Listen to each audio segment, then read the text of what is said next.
तो hello guys, मेरा नाम है प्रिंस और आप देख रहे हैं एनिमे समीक्षा। तो गाइज, जैसा कि आप सभी जानते हैं कि काफी समय से वीडियोस नहीं आ रही थी, उसके लिए मैं आप सभी से माफी मांगना चाहता हूँ। वीडियोस नहीं आ रही थी क्योंकि मेरी तबीयत काफी ज्यादा खराब थी, लेकिन अब मैं ठीक हूँ। तो चलिए वीडियो को शुरू करते हैं। तो एपिसोड की स्टार्ट में हम जेनोस और लिली को स्लम्स में घूमते हुए देखते हैं और तभी हम जेनोस के पास्ट का सीन देखते हैं, जहां एस्टन उसको यूज करने के लिए उसको अपनी पार्टी में आने के लिए बोलता है और जेनोस उसको बताता है कि वो थोड़ा बहुत हीलिंग मैजिक जानता है, लेकिन एस्टन को उस पर विश्वास नहीं होता और फिर जेनोस उसको ज्वाइन कर लेता है। फिर हम उनको मॉन्स्टर हंट करते हुए देखते हैं और वो एक मॉन्स्टर के सामने होते हैं। वह मॉन्स्टर एस्टन को इंजर्ड कर देता है, लेकिन जेनोस तभी उसको हील कर देता है, लेकिन एस्टन ये बात नोटिस नहीं करता और फिर जेनोस एस्टन पर बफ मैजिक का यूज करता है, जिससे उसकी फिजिकल एबिलिटीज बढ़ जाती है और वो उस मॉन्स्टर को मार देता है, लेकिन एस्टन ये भी नोटिस नहीं करता और जेनोस को यूजलेस समझता है। फिर हम वो सीन देखते हैं जहां एस्टन जेनोस को अपनी पार्टी से निकाल देता है और फिर नेक्स्ट सीन में हम गोल्डन फिनिक्स को एक मॉन्स्टर की गुफा में जाते हुए देखते हैं।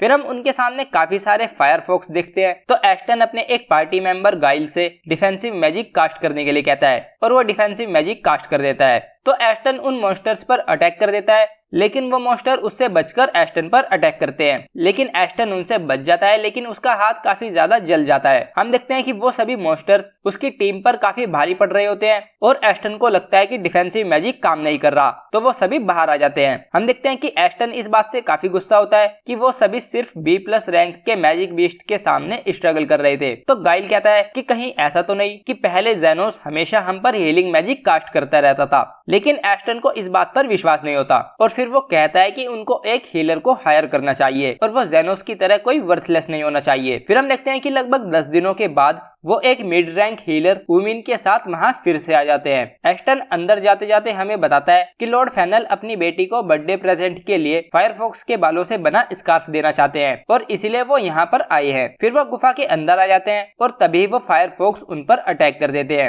एस्टन गाइल को डिफेंसिव मैजिक के लिए बोलकर उन पर अटैक करता है, लेकिन वो मॉन्स्टर्स उससे बचकर उन पर फायर बॉल से अटैक कर देते हैं। एस्टन तो उनके अटैक से बच जाता है, लेकिन एक फायर बॉल उसके पार्टी मेंबर आंद्रेस को लग जाती है और वो इंजर्ड हो जाता है। फिर हम देखते हैं कि एस्टर उन पर अटैक करने की कोशिश करता है, लेकिन वो काफी फास्ट होते हैं और वो उन्हें हिट नहीं कर पाता और तभी उमिन उसको बताती है कि आंद्रेस को अगर प्रॉपर्ली हील नहीं किया गया तो वो बच नहीं पाएगा और फिर गाइल और उमिन उसको वापस चलने के लिए कहती हैं और फिर हम देखते हैं कि वो सभी बाहर आ जाते हैं। बाहर आकर एस्टन गाइल पर काफी गुस्सा होता है कि क्या वो सच में कुछ कर भी रहा था। तो उमिन उसको बताती है कि डिफेंसिव मैजिक काम कर रहा था, अगर नहीं कर रहा होता तो ये अभी तक मर चुका होता। तो एस्टन उससे कहता है कि अगर ऐसा है तो फटाफट उसको हील करो। तो वो कहती है कि मैं जो कर सकती थी मैंने वो कर लिया, लेकिन अब इसको हॉस्पिटल ले जाने की जरूरत है जहाँ पहले से ही बने हुए मैजिक सर्कल होते हैं। तो एस्टन कहता है कि हमारे पास इतना टाइम नहीं है, इसे यही ठीक करो। तो वो कहती है कि सिर्फ सिलेक्टेड एलीट हीलर्स और सेंट ही ऐसा कर सकते हैं। तो ये सब सुनकर एस्टन सोचता है कि जब से हमने जेनोस को निकाला है तभी से हम डैमेज लेते जा रहे हैं, कहीं वो नहीं ये हो ही नहीं सकता कि वो ये सब कर सकता है। फिर हम गोल्डन फिनिक्स को लॉर्ड फेनल के सर्वेंट के सामने देखते हैं और वो उनको बताता है कि लॉर्ड फेनल उनसे काफी ज्यादा डिसअपॉइंटेड है और अब उनकी शक्ल भी नहीं देखना चाहते। वो कहता है कि अगर तुम ये पहले ही बता देते कि तुम्हारा टास्क इम्पॉसिबल है तो शायद लॉर्ड फेनल बर्थडे प्रेजेंट के लिए कुछ न होने की एम्बैरेसमेंट से बच जाते। तो एस्टन कहता है कि ऐसा नहीं है, हमारे बीच एक ट्रेटर था, वो जेनोस हमारे बीच में आ गया, लेकिन तभी उसको याद आता है कि उसने तो जेनोस के बारे में उन्हें कुछ भी नहीं बताया क्योंकि वो स्लम्स से आता था। और फिर वो उससे कहता है कि नहीं कुछ नहीं और फिर माफी मांगकर कहता है कि हम बाकी के मेंबर्स की जगह को भरकर अगली बार काम पूरा करेंगे। फिर नेक्स्ट सीन में हम देखते हैं कि एस्टन अपनी पार्टी को फिर से चलाने के लिए जेनोस को यूज करने के लिए उसको अपनी पार्टी में शामिल करने का प्लान बनाता है और फिर एस्टन और गाइल स्लम्स में आ जाते हैं। वो स्लम्स में घूम रहे होते हैं, तभी गाइल उससे पूछता है कि स्लम्स छोटा एरिया नहीं है तो हम उसे यहाँ पर ढूंढेंगे कैसे। तो एस्टन कहता है कि उसके लिए हम तीनों डेमी ह्यूमन बॉसेस को हायर करेंगे, उनके जैसे लोगों को स्लम्स के बारे में सब कुछ पता होता है। फिर हम एस्टन को जोफिया के सामने देखते हैं और वो उसे अपना इंट्रोडक्शन देकर कहता है कि मैं चाहता हूँ कि तुम हमारे लिए एक जेनोस नाम के आदमी को ढूंढो। तो ये सुनकर जोफिया काफी जोर जोर से हंसने लगती है और कहती है कि तो तुम ही वो इडियट्स हो जिसने डॉग को अपनी पार्टी से निकाला था। और फिर जोफिया उनको मना कर देती है और वापस जाने के लिए कहती है। फिर हम उनको लिंगा के सामने देखते हैं और हम देखते हैं कि लिंगा भी उनको इडियट बोलती है और वापस जाने के लिए बोल देती है। फिर हम उनको लोवी के सामने देखते हैं और हम देखते हैं कि वो भी उनको मना कर देती है। फिर एस्टन सोचता है कि सभी डेमी ह्यूमन जेनोस को काफी पसंद करते हैं, जरूर ये कोई दूसरा जेनोस होगा। लेकिन तभी एस्टन जेनोस और लिली को साथ जाते हुए देखता है और फिर वो जेनोस के पास जाता है। जेनोस एस्टन से पूछता है कि तुम स्लम्स में क्यों आए हो? तो एस्टन उससे कहता है कि क्या तुम गेस करना चाहोगे? तो जेनोस बोलता है कि नहीं और कहता है कि मैं काफी बिजी हूँ और ये बोलकर जाने लगता है। लेकिन तभी एस्टन उसको पीछे से रोककर चिल्लाकर कहता है कि मैं यहाँ पर तुम्हारे लिए आया हूँ, मैं तुमको गोल्डन फिनिक्स। लेकिन तभी हम देखते हैं कि काफी सारे लोग वहाँ पर आ जाते हैं जो जेनोस को जानते हैं और वो आकर जेनोस का हालचाल पूछने लगते हैं। फिर हम देखते हैं कि जेनोस और लिली वहाँ से जाने लगते हैं तो एस्टन उससे चिल्लाकर कहता है कि क्या तुम सच में वापस नहीं आओगे, जबकि ये ऑफर मैं दे रहा हूँ, मैं जिसने तुमको सड़क से उठाकर रहने के लिए एक जगह दी। लेकिन तभी जेनोस उससे कहता है कि माफ करना, लेकिन अब काफी देर हो चुकी है और ये बोलकर जेनोस वहाँ से जाने लगता है। लेकिन हम देखते हैं कि ये सुनकर एस्टन काफी ज्यादा गुस्सा हो जाता है और जेनोस पर पीछे से अटैक करने आता है। लेकिन तभी हम देखते हैं कि कृष्णा वहाँ पर आकर उस पर अपनी गन से अटैक कर देती है। कृष्णा बोलती है कि तुम मेरे सामने किसी पर अटैक कैसे कर सकते हो, रॉयल नाइट इस चीज को नजरअंदाज नहीं कर सकते। उसको देखकर एस्टन सोचता है कि वो तो रॉयल नाइट्स की हिस्ट्री की सबसे यंगेस्ट वाइस कमांडर है, लेकिन वो जेनोस के साथ इतनी फ्रेंडली कैसे है। फिर कृष्णा एस्टन से कहती है कि मैं तुमको इस असोल्ट के लिए सबसे पास वाले स्टेशन में ले जाऊंगी। तो एस्टन उससे कहता है कि गाइल ने मुझे ये करने के लिए फोर्स किया था और ये बोलकर वो वहाँ से भाग जाता है। फिर हम जेनोस के क्लिनिक का सीन देखते हैं और हम देखते हैं कि जोफिया, लिंगा और लोवी भी वहाँ पर होती है। वो तीनों जेनोस को बताती हैं कि वो इडियट्स जेनोस के बारे में पूछने उनके पास आए थे और उन्होंने अपने लोगों से उन पर नजर रखने के लिए बोला था, लेकिन वो अचानक से गायब हो गए। तो लिली उनसे कहती है कि क्या पता वो घर चले गए हो। जोफिया कहती है कि अगर ऐसा है तो काफी अच्छा है, लेकिन अगर वो इसमें और ज्यादा अंदर घुसे तो शायद हमें काफी प्रॉब्लम हो सकती है। लिली पूछती है कि तुम्हारा क्या मतलब है? तो कार्मिला उससे कहती है कि वो अंडरग्राउंड गिल्ड की बात कर रही है। जोफिया उनको बताती है कि ये वो गिल्ड है जो सभी इलीगल टास्क को हैंडल करती है और वो सही प्राइस के लिए कुछ भी कर सकते हैं। तो जेनोस बोलता है कि तुमको अंडरग्राउंड गिल्ड के लोगों को हायर करने के लिए काफी ज्यादा पैसों की जरूरत होती है। तभी कार्मिला बोलती है कि और अगर वो तुम्हारे लिए आया तो जरूर उनके पास पैसों की काफी ज्यादा कमी होगी, और जिसका मतलब है कि वो उन लोगों को हायर नहीं कर सकता। तो लिली कहती है कि इसका मतलब हमें चिंता करने की कोई जरूरत नहीं। लेकिन तभी वो देखती है कि जोफिया थोड़ा परेशान होती है। वो उससे पूछती है कि क्या हुआ? तो जोफिया उससे कहती है कि मुझे याद आ रहा है कि मैं किसी के बारे में सुनती हूँ कि जो कुछ स्पेसिफिक कंडीशंस के अंडर जॉब को एक्सेप्ट कर लेता है, चाहे भले उसे कोई भी पेमेंट ना मिले, और वो खुद को गाइड कहता है। फिर हम देखते हैं कि वो सभी वहाँ से चले जाते हैं। तो मैंने देखा कि लाइट्स चालू हैं, तो मैं यहाँ पर आ गई। फिर हम देखते हैं कि लिली जेनोस के लिए चाय बना देती है और फिर जाकर उसके हेड को स्ट्रोक करने लगती है। जेनोस उससे पूछता है कि तुम क्या कर रही हो? तो लिली उससे कहती है कि जब मुझे नींद नहीं आती तब तुम मेरा हेड स्ट्रोक करते हो, तो मैं भी बस वही कर रही हूँ। लेकिन हम देखते हैं कि जेनोस की बजाय लिली ही सो जाती है। जेनोस लिली को बेड में लेटाकर आ जाता है और आकर वो देखता है कि वहाँ पर कार्मिला बैठी चाय पी रही होती है। कार्मिला जेनोस से पूछती है कि तुमने बताया था कि जब तुम स्लम्स में रहते थे तो तुमने खुद से ही हीलिंग मैजिक सीख लिया था,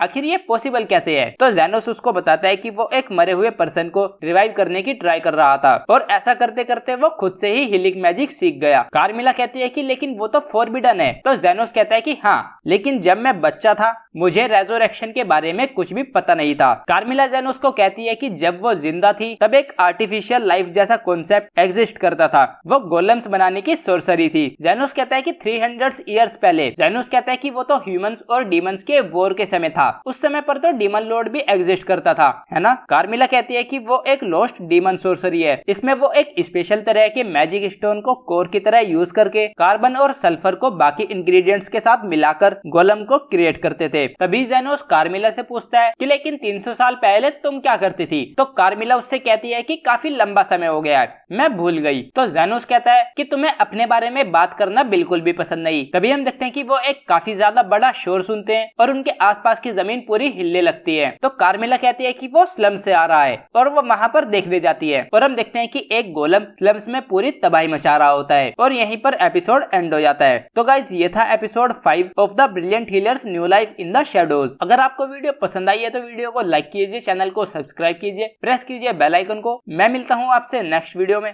थैंक यू।